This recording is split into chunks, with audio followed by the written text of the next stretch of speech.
I remember the first time I laid eyes on Edmund Kemper's background.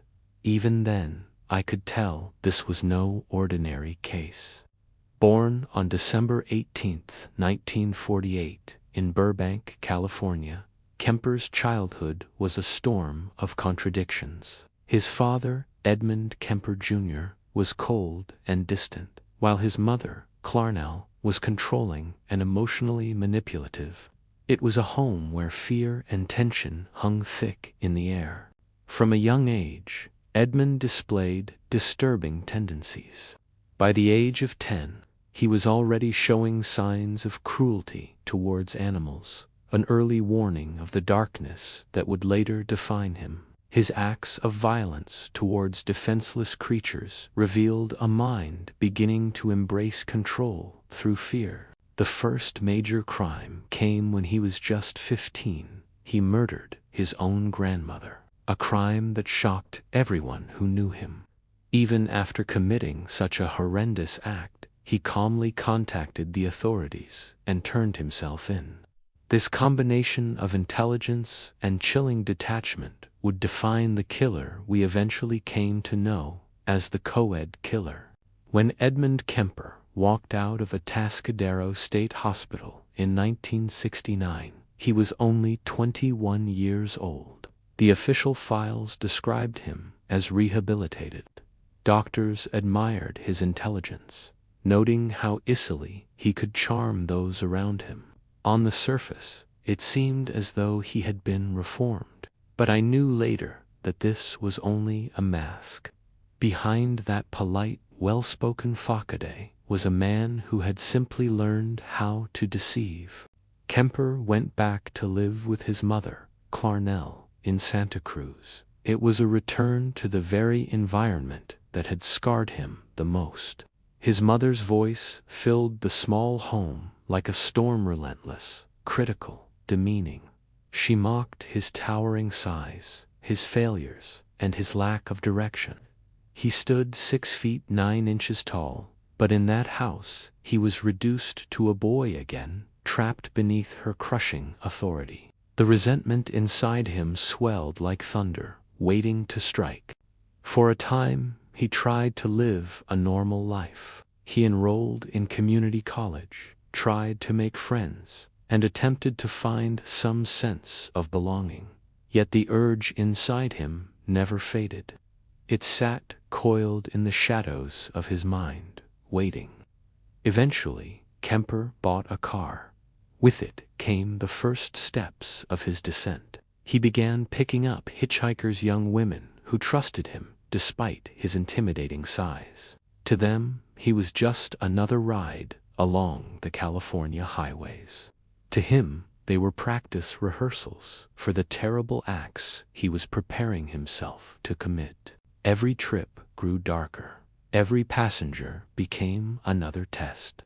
And with each mile, the fragile line between his fantasies and reality began to crumble. Soon, he would step over it. And once he did, there was no turning back.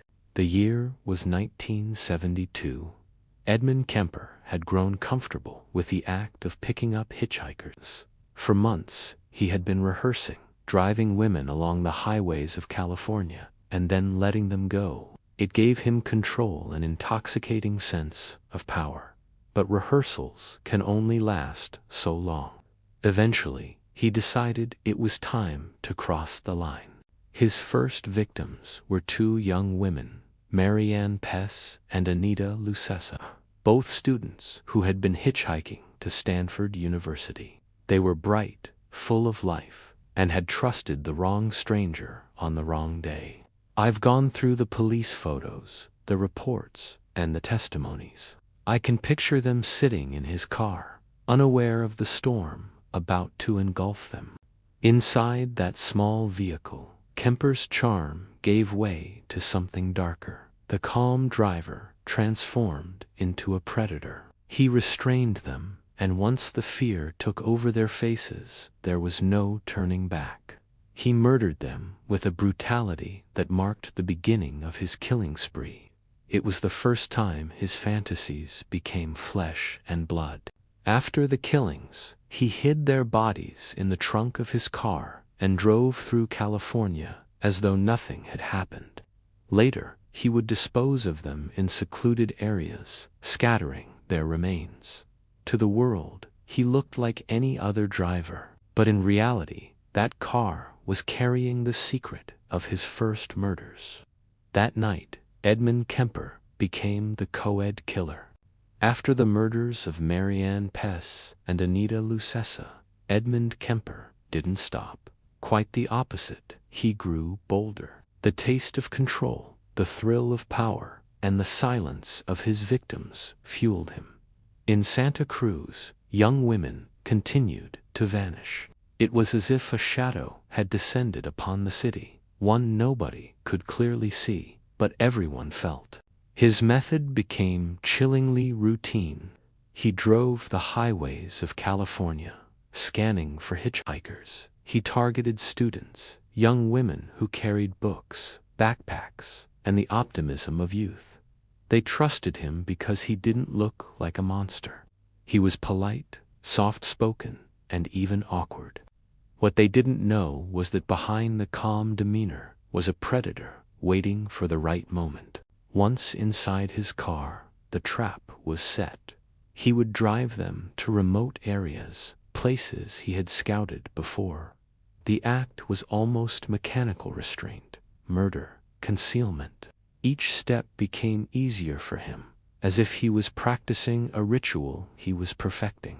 He admitted later that every murder gave him a sense of godlike power, a terrifying confession that revealed the depth of his darkness. The community of Santa Cruz began to change.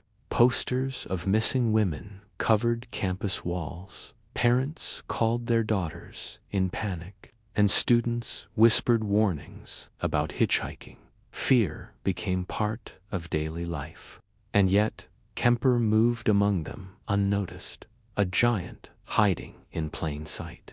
What haunted me most was how ordinary he appeared, shopping at the store, chatting with police officers in a friendly tone, even drinking at the same bars where detectives tried to piece together clues. He was the killer, and he was standing right next to us the entire time.